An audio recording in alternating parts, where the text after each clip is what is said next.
used to chase other people's ghosts for a living. Not the spectral kind, but the flesh and blood phantoms that haunt the living. Cheating spouses, corporate spies, the occasional runaway teenager playing at being invisible. I was good at it. I was a damn good private investigator, until a case named Alistair Finch, a quiet, wealthy man who hired me to find his supposedly missing wife, vanished into thin air himself, taking my license, my reputation, and my belief in a logical, ordered world with him. They found his car abandoned on a mountain road, his office cleared out, no forwarding address. He became a ghost, and in the process, he made one out of me. Now, desperate for work that paid in cash, and didn't require a background check that would unearth my spectacular professional flameout. I'm the new night guard at Black Hollow Asylum.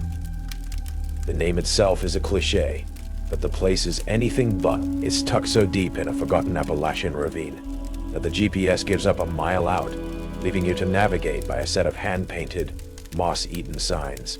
It feels like the world forgot it on purpose. The asylum is a grim, Victorian monolith of dark stone and slate, officially shuttered for 20 years after a fire gutted the East Wing, but recently reopened under the discreet banner of private long-term care. My orientation wasn't conducted by a cheerful HR representative. It was a 5-minute meeting with a grim-faced administrator who handed me a set of keys, a surprisingly heavy flashlight, and a single laminated sheet of paper titled Nightshift Protocols, my rules for survival.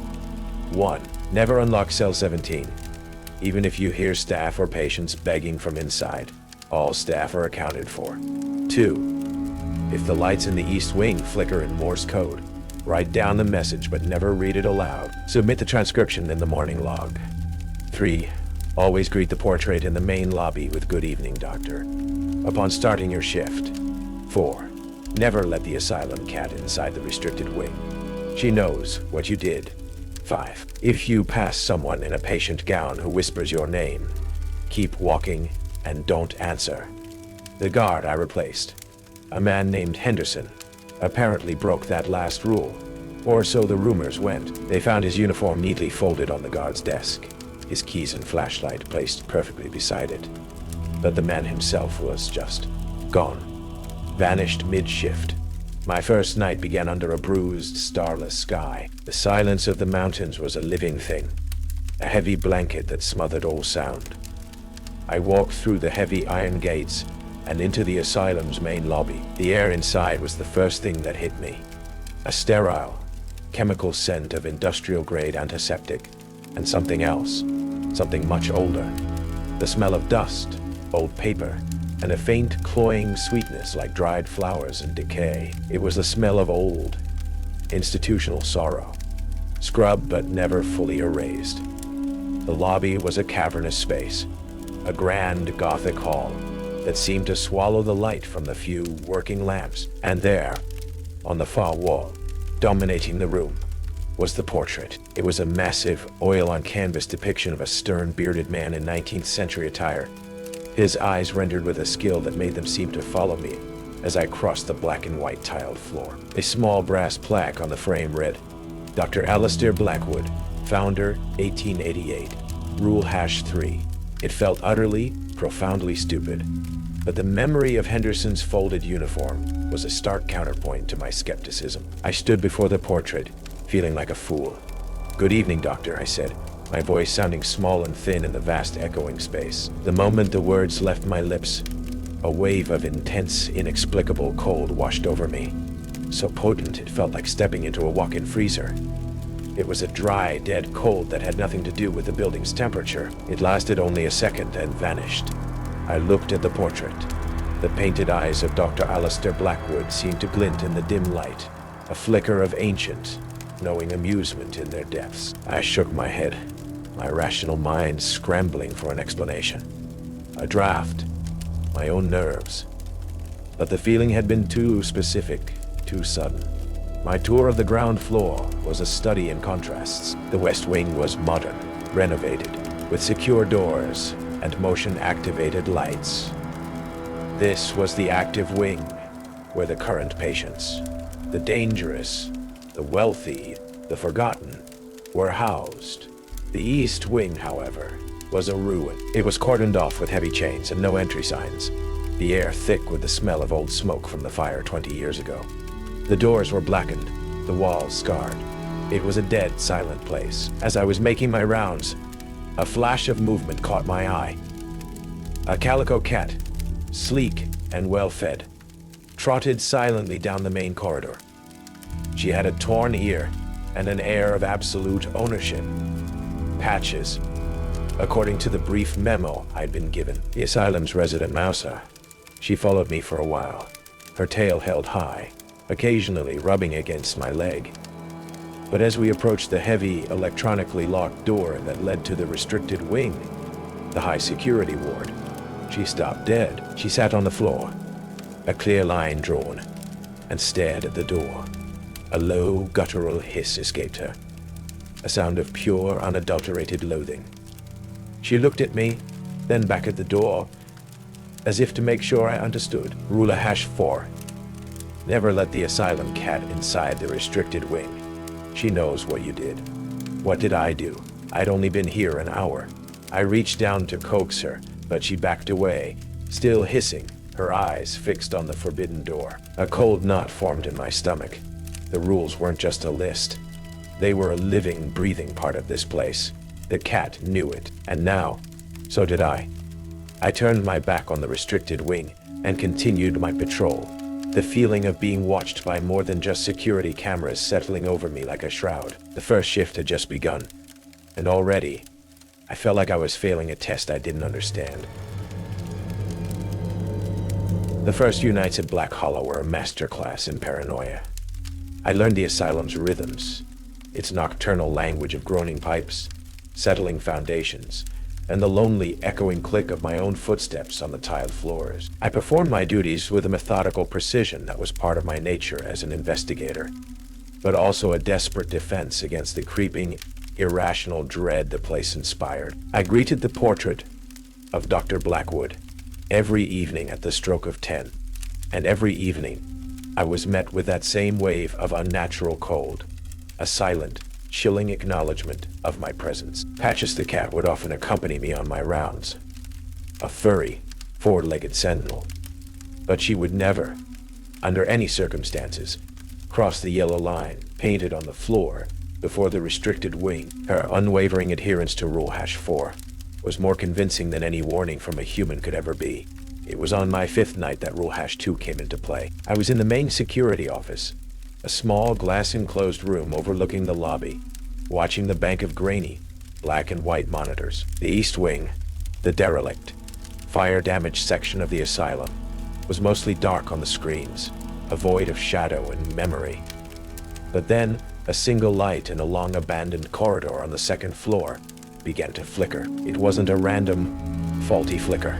It was precise, deliberate, a rhythmic pattern of long and short bursts of light. Morse code.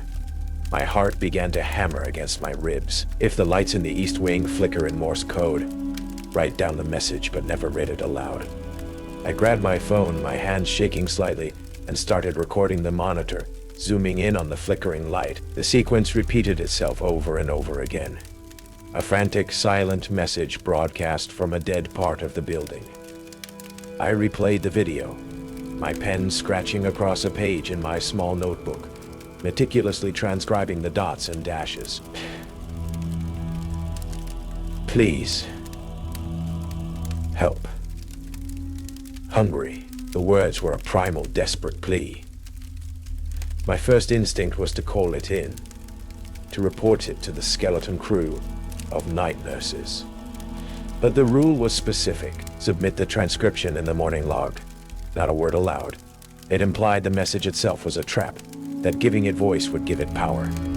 The next day, I sought out the man responsible for the asylum's ancient power grid. Hector Lynn was a reclusive, twitchy technician who lived in a cluttered workshop in the asylum's sub-basement, a place that smelled of ozone, solder, and paranoia. He was a man who seemed to be vibrating on a different frequency from the rest of the world, his fingers constantly, nervously, tapping out silent rhythms on his knee. Morse code. I showed him my notebook. His eyes widened, and he snatched the book from my hand. "You didn't say it, did you?" he whispered, his voice hoarse. "You didn't read it out loud?" "No," I said. "The rules said not to." He let out a long, shuddering breath of relief. "Good, that's good. They talk. The lights, the pipes, the static on the radio. They all talk. It's the old wiring, the fire. It made the whole wing into a kind of antenna, a sensitive receiver for things." He wouldn't elaborate. He just took my notebook, transcribed the message into the official log with a shaking hand, and then handed me a small laminated Morse code chart. "It'll happen again," he said, not looking at me. "Write it down. Write it down. Just, for the love of God, don't ever say it." That night, my sense of being watched intensified. Every shadow seemed to hold a waiting figure, and as I was doing my patrol of the lower levels, the long, sterile corridors of the administrative basement, it happened. A figure in a standard-issue patient gown, its head bowed, its feet shuffling, emerged from a side corridor and walked slowly towards me. This wasn't unusual. Sometimes patients with sleep disorders would wander. I prepared to calmly redirect him back to the West Wing.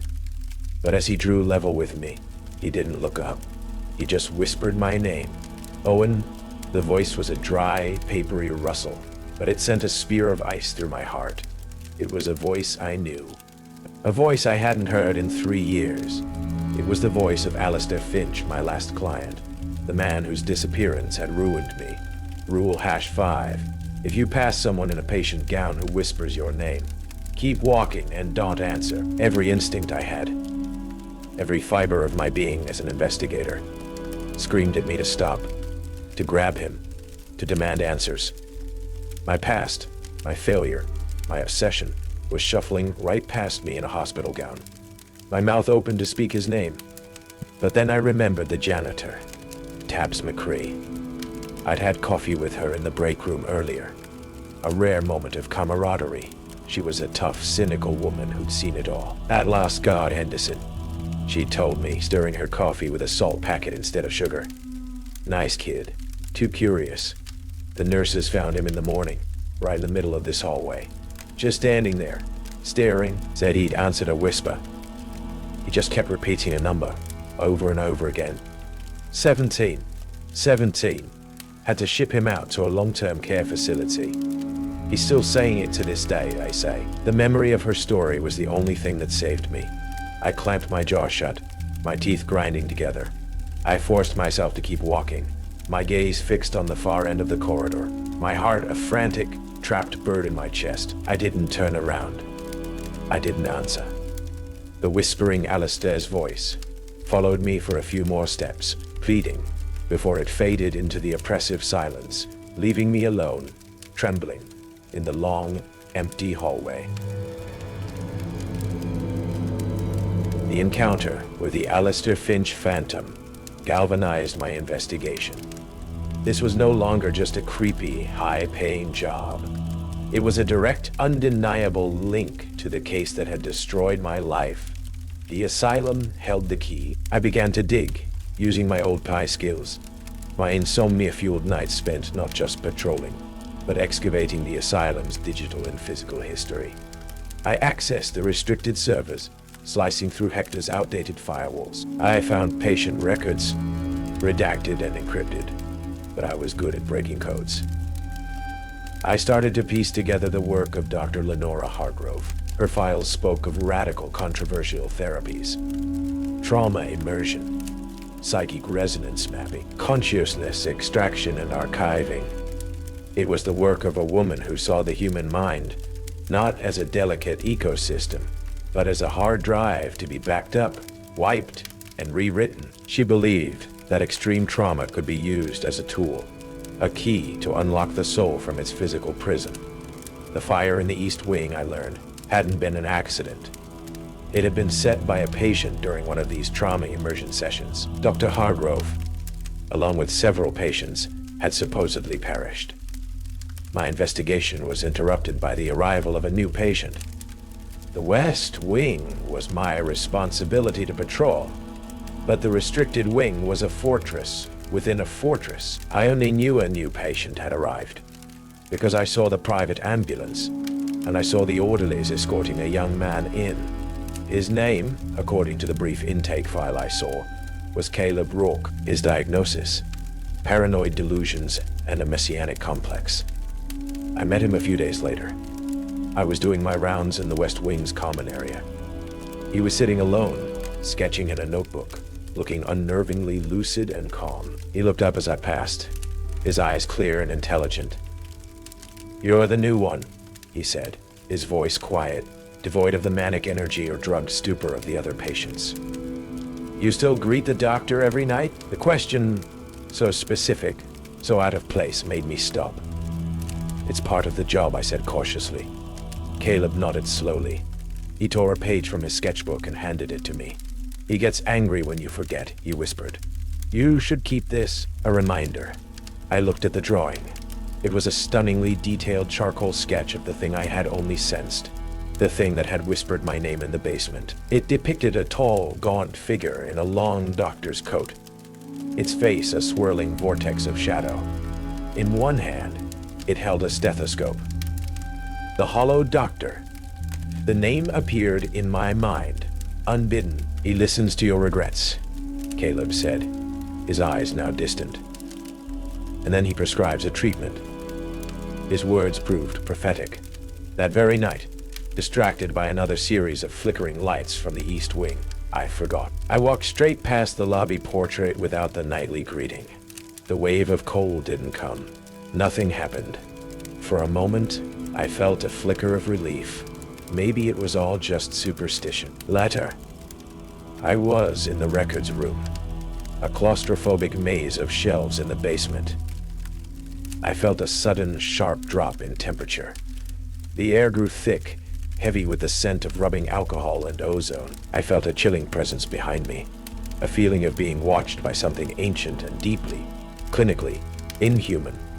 I heard the soft, dry whisper of cloth, the faint squeak of a shoe on linoleum, the whisper of a stethoscope. I didn't dare turn around. I was frozen, my blood like ice water. The Hollow Doctor had come to make its rounds.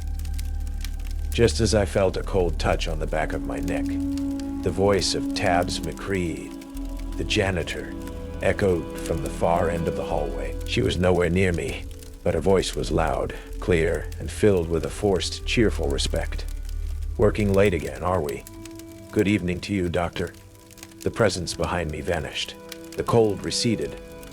The air returned to normal. Tabs had saved me. She hadn't seen a thing, but she had felt it, and she had known what to do. The rule wasn't just a courtesy, it was a shield I had carelessly left behind. The next day, Sister Elira, the quiet, bird-like nun who visited the asylum weekly, found me staring at the portrait in the lobby. She moved with a serene grace, her silver rosary clicking softly. "He was a complicated man, Dr. Blackwood," she said, her voice soft. She looked at the painting, but she seemed to be looking through it, at something else. A man of science who dabbled in things best left to God. She turned her pale, knowing eyes to me. "Some paintings are windows, a view into the past. Others," she paused, her gaze intense, "are cages.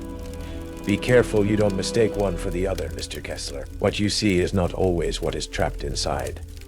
Her words were a riddle, but they planted a seed of a new, terrible idea in my mind. The portrait wasn't just a painting. It was a vessel. Sister Elira's words haunted me. A cage. What was trapped inside that painting? Was it Dr. Blackwood? Or was it the Hollow Doctor, the entity that answered to his name? My investigation intensified, now fueled by a grim sense of purpose. This wasn't just about my past case anymore. It was about understanding the very nature of this prison. The Morse code messages from the East Wing became a nightly occurrence, a ghostly conversation I was transcribing, but not allowed to comprehend. The messages grew more complex, more disturbing. "Hargrove is not dead. She watches hungry." The words painted a picture not of a haunting, but of a continued malevolent presence. Dr. Hargrove wasn't a ghost. She was something else. Something worse. Something worse. I focused my research on Cell 17. The records were almost completely expunged, scrubbed from the digital archives with a level of skill that was far beyond a normal IT department. But they couldn't scrub everything. I found fragmented nursing notes in old paper logs, forgotten in a damp storage closet. I found architectural plans showing that Cell 17 was unique. It was the only room in the entire facility with its own dedicated shielded power line, leading directly to a sublevel that didn't officially exist on the building's main schematics. It wasn't a cell. It was a laboratory. The notes I found were terrifying. They described Dr. Hargrove's final experiment. She called it psychic echo implantation. Her theory was that a consciousness, if fractured by sufficient trauma, could be imprinted onto a new host, but her first attempts had failed. The extracted consciousness wasn't stable. It couldn't be controlled. Her last notes spoke of a permanent, hostile psychic echo left behind in the room after her final subject expired. The subject's name was redacted, but the date of the experiment was the same day as the fire in the East Wing. That night, it began. "Help me." A voice, coming from inside Cell 17. It was faint, muffled by the heavy padded door, but it was unmistakably human. "Please, is anyone out there? I know you're there. I can hear you breathing." It was a man's voice, laced with terror and desperation. It was a sound I was trained to respond to, a plea that cut through all the supernatural dread and hit the core of who I was. I approached the door, my hand hovering over the heavy lock. Rule 1. Never unlock Cell 17, even if you hear staff or patients begging from inside. "It's Dr. Albright," the voice pleaded, changing its tone to that of the asylum's current administrator, Hargrove. "She trapped me in here. She's still alive. She trapped me in here. She's still alive. You have to let me out." It was lying. It was cycling through identities, searching for one that would work. I backed away, my heart pounding. Then, the voice changed again. And this time, my blood turned to ice. It was the voice of Alistair Finch. "Owen, it's me, Alistair. My God, I don't know how I got here. This woman, she brought me here. She said she was doing experiments. She talked about you, Owen. She said you led her right to me. Please, you have to help me. You have to make up for what happened. You owe me that." It wasn't just a voice. It knew. It knew the details of my case, of my failure, of the guilt that ate at me every single day. It was using my own trauma, my own personal hell, as a key to its lock. I was losing. My hand was on the heavy iron bolt. My skepticism, my adherence to the rules. It was all dissolving in the face of this direct, personal appeal. The chance to right the one wrong that had broken my life was on the other side of this door. "Don't." The voice was quiet, calm, and directly behind me. I spun around. It was Caleb Rourke, the patient. "Oh." He stood there, his eyes clear and filled with a strange, sad wisdom. The orderlies were nowhere in sight. "It's not him, Owen," Caleb said softly. "It's just a recording, a hook, baited with your own heart. She's fishing, and you're about to take the bait. How did you get out?" I stammered, my mind reeling. Caleb just smiled, a small, sad smile. He pressed a folded piece of paper into my hand. "Some cages have more than one door, just like some doctors have more than one office." The orderlies appeared then, their expressions grim, and escorted Caleb back to his room without a word. I looked down at the paper he had given me. It was another drawing, a meticulously detailed map of the asylum's sub-basement. It showed the boiler room, and behind it, a hidden staircase leading down into the darkness. It led to a section of the asylum that wasn't on any official blueprint, a place labeled with a single chilling designation. Sub-level C, quarantine. Caleb's hand-drawn map was a key to a door I never should have opened.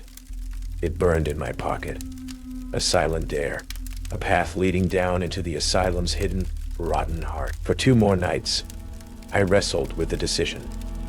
The voice from cell 17, a constant, tempting poison, whispered at the edge of my hearing. It cycled through its cruel repertoire.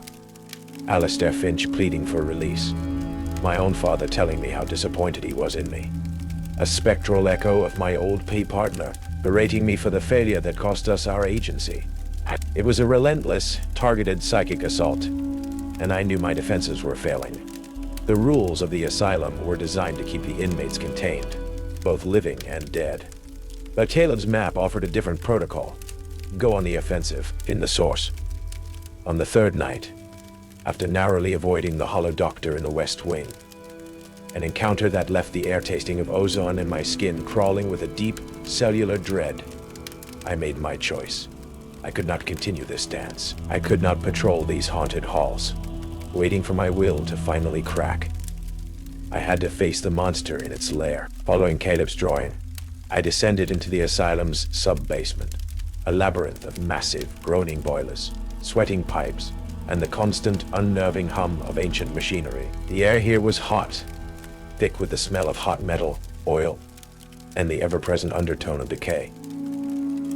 In the far corner, behind a bank of decommissioned coal furnaces that stood like iron sentinels from a forgotten age, I found it, a section of brick wall that looked slightly newer than the surrounding century-old stone. There was no handle, no seam, but Caleb's map had been precise. I pushed on a specific brick, and with a low groan of grinding stone, a section of the wall swung inwards, revealing a narrow, steep staircase descending into absolute silent blackness. The air that rose to meet me was the opposite of the boiler room's oppressive heat.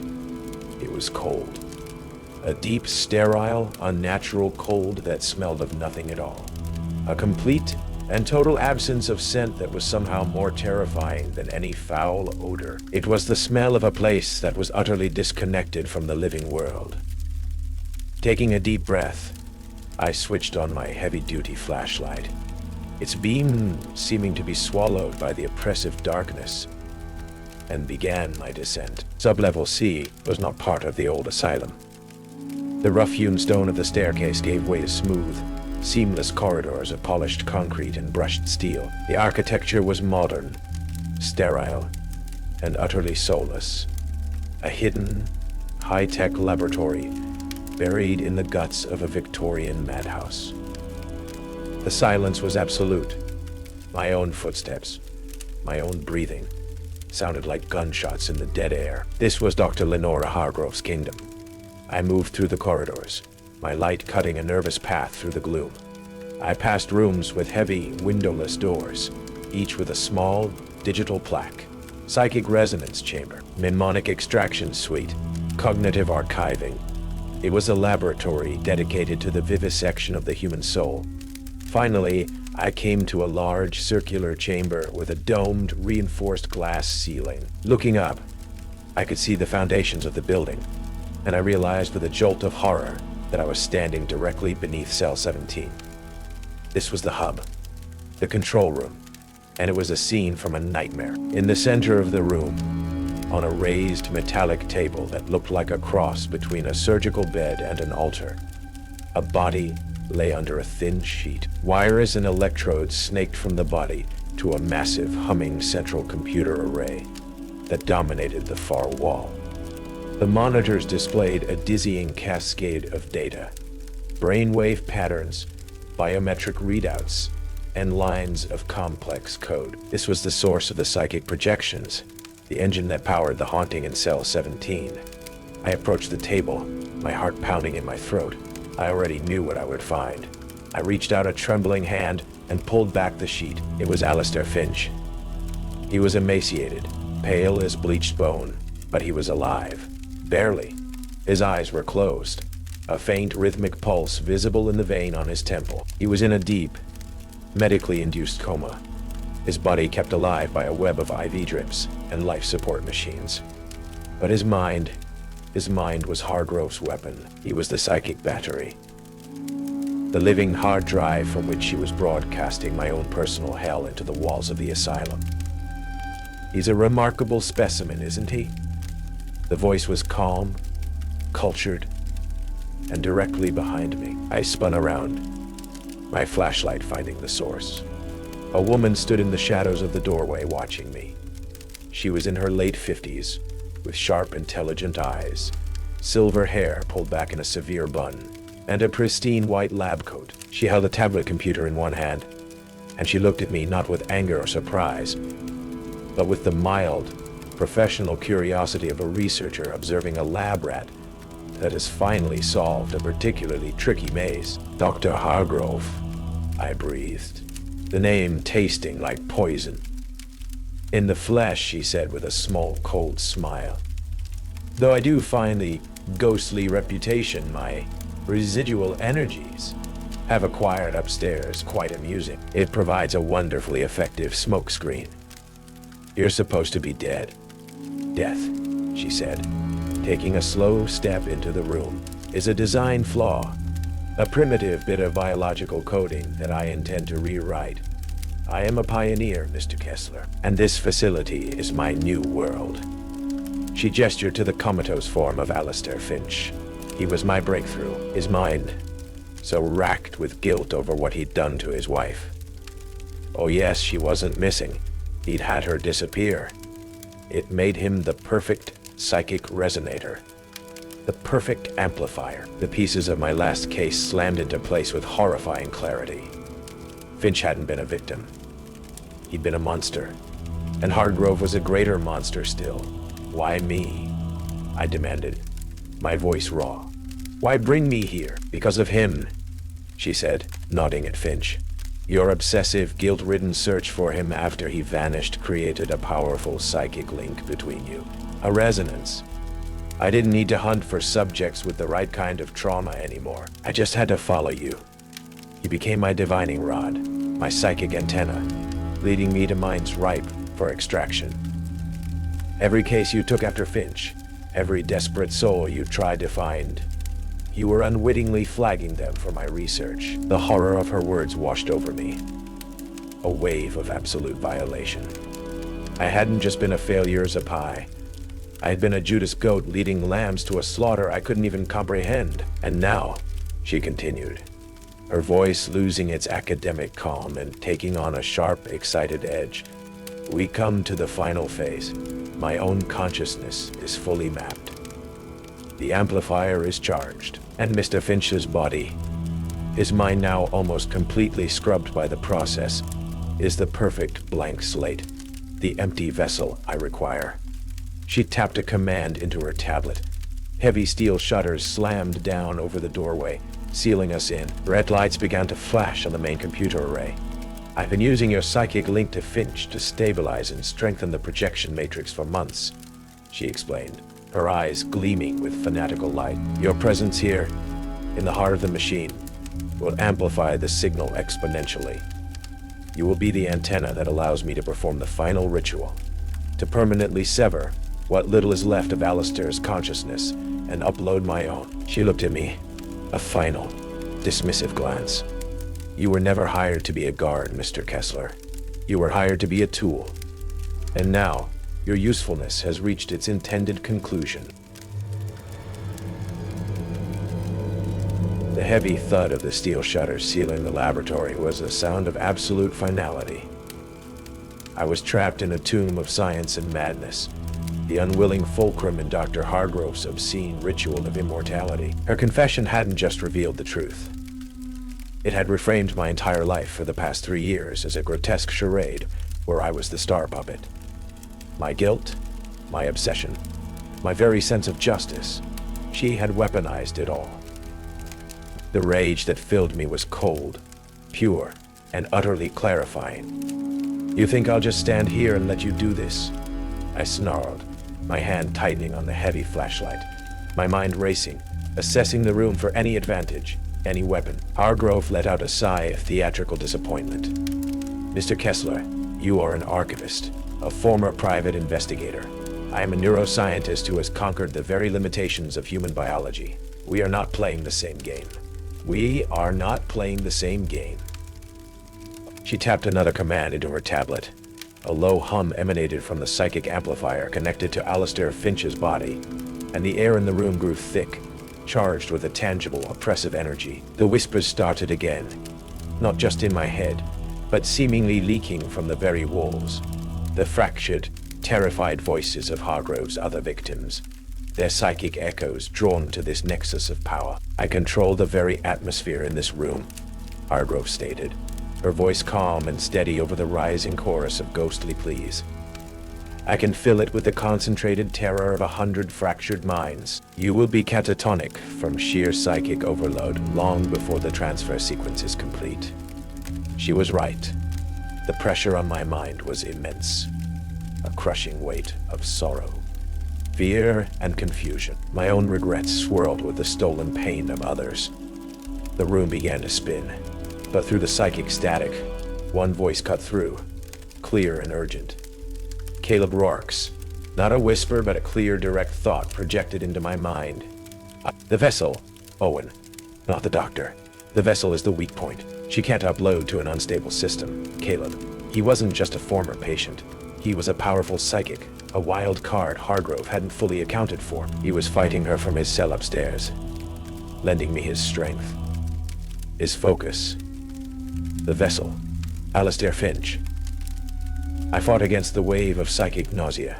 Hargrove watched me, a small, confident smile on her face, assuming I was succumbing. I had to get to Finch's body, to the table at the center of the room. "It's a shame," Hargrove mused, as if delivering a eulogy. "You have a remarkably resilient mind. Under different circumstances, you might have made a fine candidate for extraction yourself." That was my opening. I feigned a stumble, my knees buckling under the psychic assault, and fell towards the main computer array. Hargrove's smile widened. As I fell, I ripped a heavy bundle of power cables from the back of a server rack, sending a shower of sparks into the air. The main lights in the lab flickered and died, plunging us into the dim, hellish red of the emergency lighting. The chorus of whispers faltered for a precious second. In the confusion, I lunged, not at Hargrove, but at the life support system connected to Alistair Finch. I wasn't a doctor. I couldn't perform some complex medical procedure, but I was a damn good saboteur. I brought the heavy bundle of cables down like a club, smashing the delicate control panel of the ventilator. Alarms blared, loud and real, cutting through the ghostly whispers. "No!" Hargrove screamed, her composure finally breaking, her voice a shriek of pure fury. "You insignificant gnat, you'll destabilize the host."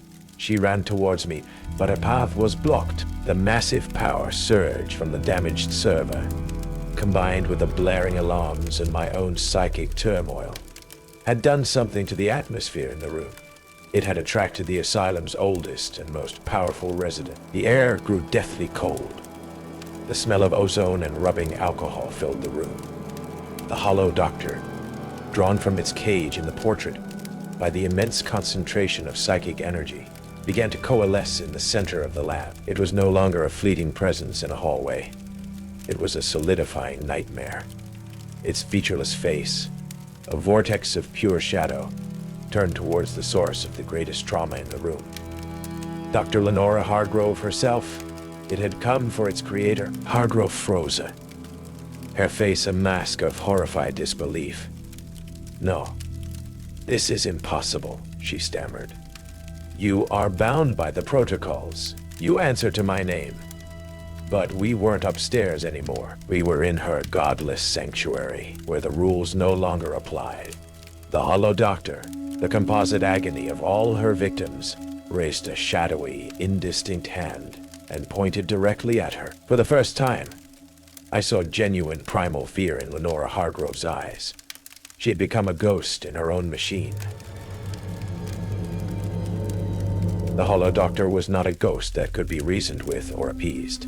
It was a force of nature, a hurricane of concentrated pain and vengeance. It glided towards Dr. Hargrove, who scrambled backward, her scientific arrogance completely shattered, leaving only a terrified woman facing the sum of all her sins. "It was for science," she shrieked, throwing her tablet at the entity. The device passed through its shadowy form and clattered uselessly to the floor. I was conquering death. I was perfecting you. The entity did not respond. It simply reached for her. The scene gave me the cover I needed, while Hargrove was occupied with a monster of her own making. I turned my attention back to my desperate gambit. Caleb's message was clear. Destabilize the host. Smashing the ventilator was a start. But I had to sever Hargrove's connection completely. I saw the main interface on the humming psychic amplifier. A heavy shielded cable that connected the machine directly to the electrode array on Alistair Finch's head. As Hargrove screamed, her body flickering as the hollow doctor's chilling touch made contact. I lunged for the cable. I wrapped my hands around the thick, insulated wire and pulled with every ounce of strength I possessed. The port sparked violently, a shower of blue-white energy erupting as the connection was brutally severed. The effect was instantaneous. The psychic pressure in the room vanished, as if a switch had been flipped. The chorus of whispers fell silent. The hollow doctor, its source of amplified rage, suddenly cut off, let out a final, silent, agonizing scream, and dissolved into nothingness, its purpose fulfilled. Dr. Hargrove, her mind collapsing from the psychic backlash of having her creation turn on her, fell to the floor, her eyes wide and vacant, a thin line of drool trickling from her lips. She was alive, but her consciousness, the brilliant, monstrous mind she had prized above all else, was gone. Wiped clean, and on the table, Alistair Finch's body, freed from the machine that had used it as a puppet, gave one final, shuddering sigh. The heart monitor connected to him flatlined with a long, final, blessed beep. He was finally truly gone. The steel shutters on the door retracted with a heavy groan. The emergency was over. I stood alone in the silent, ruined laboratory, amidst the wreckage of a god complex and the ghosts of dozens of stolen lives. The aftermath was a whirlwind of controlled chaos. I triggered the main fire alarm, and my story was simple. I'd found the hidden lab while investigating a power surge. I'd found a woman, a presumed squatter, or disturbed former employee, who had attacked me before the lab's volatile equipment malfunctioned, killing the man on the table and leaving her in a catatonic state. It was a flimsy story. But in a place like Black Hollow, with its history of fire and missing persons, it was enough. The authorities, seeing the illegal, unethical human experimentation, were more interested in burying the scandal than in questioning the night guard who had uncovered it. Black Hollow Asylum was shut down for good this time. Its doors chained, its secret sealed behind concrete and legal redaction. Dr. Lenora Hargrove, a nameless Jane Doe in the official report, was transferred to a state facility, destined to live out her days as the kind of empty vessel she had sought to create. I left the mountains. I left the world of security and investigation behind. My testimony, given anonymously, had been enough to quietly reopen the Alistair Finch case, though it would likely never be officially solved. My own guilt, while not erased, had been recalibrated. I had not saved Finch, but I had ended the horror he had enabled. I had honored the ghosts of Black Hollow.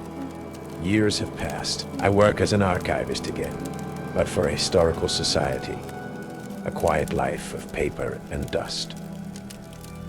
But sometimes, on a quiet night, when I'm alone in the echoing silence of the deep storage stacks, I'll feel it.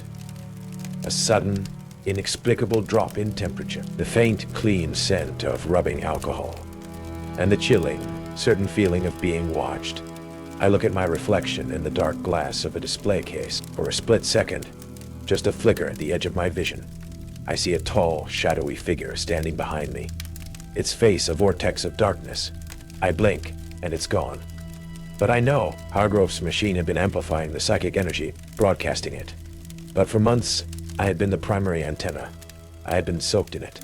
The hollow doctor was gone, its parts scattered back to the ether, but an echo of its echo had imprinted on me.